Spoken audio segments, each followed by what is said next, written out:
Баршаңызға сәлем. 1001 кеңес каналында қанттың 15 түрлі зиянына тоқталатын боламыз. Қант мәңгілікке бас тартатын өнімдердің бірі. Оның адам денсаулығына зиянды тұстары өте көп. Соның бір шамасын бүгін назарларыңызға ұсынуды жөн көріп отырмыз. Қант сіздің иммунитетіңізді әлсіретеді. Бактериялық жұқпаларға қарсы күресуді төмендетеді. Бүйрек ауруларына шалдықтырады. Ағзаңызға хром микроэлементі жетіспейтін болады.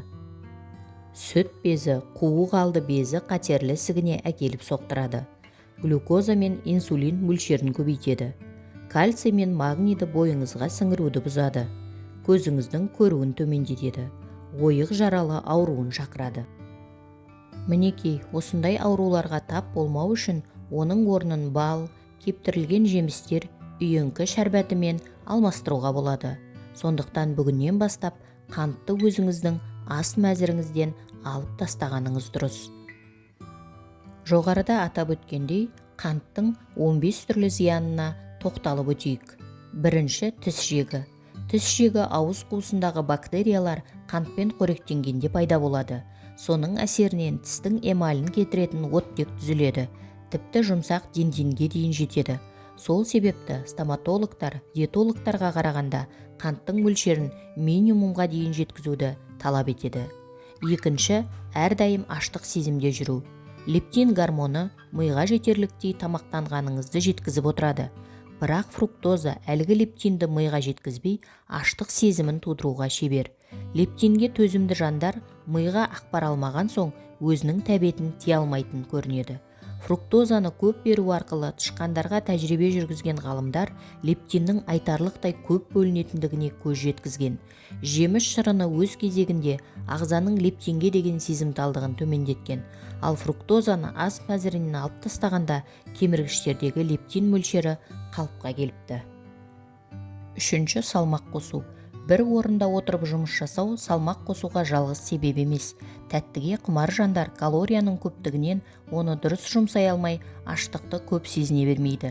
Жаңа Зеландияның ғалымдары ересек ер адамдарға зерттеу жүргізіп, артық салмақ пен басқа да факторлардың арасында қаншалықты байланыс барын анықтаған. Тәжірибе нәтижесі артық салмақ пен қанттың тығыз байланысын көрсетіпті. Арықтауды мақсат тұтқандар болса, алдымен қанттан бас тартуды ойласын. Төртінші, диабет. Қазіргі Қазақстанда 340 мың адам қант диабетіне шалдыққандардың тізімінде тұр. Олардың 92%-ы бұл дерттің екінші типіне жатқызылады. Бұл дегеніміз аурудан айығу адамның өзіне тікелей байланысты. Ғалымдар 1991 мен 99 жылдар аралығында 51 мың адамның денсаулығына зерттеу жүргізгенде лимонад, шай, энергетик секілді тәтті сусындарды көп ішетіндерде диабетке шалдығу көрсеткіші тым жоғары болғандығын байқаған. 310 мың адам қатысқан тағы бір тәжірибеде алдыңғы нәтижені көрсеткен. Төртінші, инсулин бұзылысы. Егер таңғы асқа құрамында қанты көп тамақ жесеңіз, сіздің ағзаңыз ішке түскен асты энергияға айналдыру үшін инсулин гормонды көбірек талап ететін болады. Бірақ инсулин деңгейінің әрдайым жоғары болуы ағзаны өзіне үйретіп, сезімталдығын төмендетеді. Бұл қандағы глюкоза көрсеткішін өсіріп жібермек.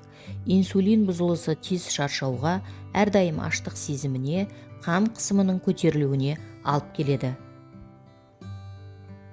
Соның кесірінен ішке май жинала бастайды. Көп адам инсулинге төзімділігін қант диабетіне жеткенде бірақ байқап жатады. Алтыншы, семіздік. Егер сіз тәтті лимонадтың бір стаканын күн сайын ішетін болсаңыз, бір жылда 6 келіге дейін оп-оңай толысатын боласыз. Әрбір қосымша тәтті сусын семіздікке апарады. Жетінші, бауыр жетіспеушілігі. Фруктозаның ағзаға көп түсуі бауыр жұмысын ауырлататын болады. Оның шамадан тыс артуы алкогольсіз майлы бауыр дертінің туындауына бірден бір себеп. Май бауырдың айналасына жинала береді. Артық май келе-келе бауыр жетіспеушілікке жеткізіп, адам ағзасына орасан зор кесірін тигізеді. Сегізінші, бүйрек дерті. Ғалымдар қантты шамадан тыс пайдалану бүйректі де отырғызады деп топшылайды. 9538 адамға жүргізілген тәжірибеде тәтті лимонадтар мен сусындар бүйрек ауруын туындатқан екен. Тышқандарға жасалған зерттемеде де ғалымдар олардың тамағына 12 есе қантты көп беру арқылы бүйректерінің ісіп, жұмысының бұзылғанын көрген. 9. Ұйқы безінің рагы. Кейбір зерттеушілер қанттың көптеп ағзаға түсуі ұйқы безінің рагына алып келеді деген пікірде. Ал басқалары рак пен қанттың байланысын былай түсіндіреді. Қант семіздік пен диабетке шалдықтырса, соңға талғандар ұйқы безі рагының туындауына жол ашады. 10. Қан қысымының көтерілуі. Қант қан қысымының көтерілуіне де ықпал ететін болып шықты. Бір тәжірибеде бұрын-соңды гипертониясы болмаған 4528 ересек адам күніне 74 грамм қант пайдаланған екен. Нәтижесінде олардың қысымы айтарлықтай көтерілген. Тағы бір зерттеуде 15 адам 60 грамм фруктоза ішкеннен соң 2 сағат өтпей артериалды қысымы жоғарылағанын біледі. Оған себеп көп түскен фруктоза ыдырау кезінде қан қысымына кері әсер ететін жанама өнім несеп қышқылына айналуы. 11. Жүрек қан-тамыр ауруы. Жүрек қан-тамыр ауруы әлем бойынша өлімге алып келетін себептердің негізгісі. Оған көбінесе аз қозғалыстағы өмір салты, шылым шегумен қатар қант, диабет, артық салмақ та әсер етіп жатады. Соңғы зерттеулер көрсеткендей, сіз мөлшерден тыс қант қолдану арқылы өз жүрегіңізге зиян келтіресіз. 12. Тәуелділік. Қантқа деген тәуелділіктің алкогольге, есірткіге баспайлықтан өзгешелігі бар. Мәселен, темекі тастауды қалап жүрген адам бірден тәтті жеуге құмартып кетеді. Бұдан шығатыны ми тәуелді болған бір затты басқасымен алмастырады. 13. Нәрлі заттардың жетіспеуі. Қантты көп пайдалану ағзаға өте қажет көптеген нәрлі заттардан бас тартқызады. Қант арқылы көп калория алғанмен Д, кальций, калий секілді дәрумендердің жетіспеушілігі байқалады.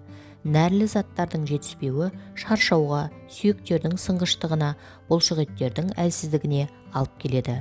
14. Когнитивтік қабілеттің төмендеуі. Семіздік, диабет, когнитивтік қабілеттің төмендеуі мен Альцгеймер ауруына жеткізіп жатады. Яғни құрамында майы және көміртегі көп тағамдар мидағы есте сақтау қабілетіне жауап беретін гиппокамптың бөлінуін төмендеткен. 15. Тұз байлану ауруы.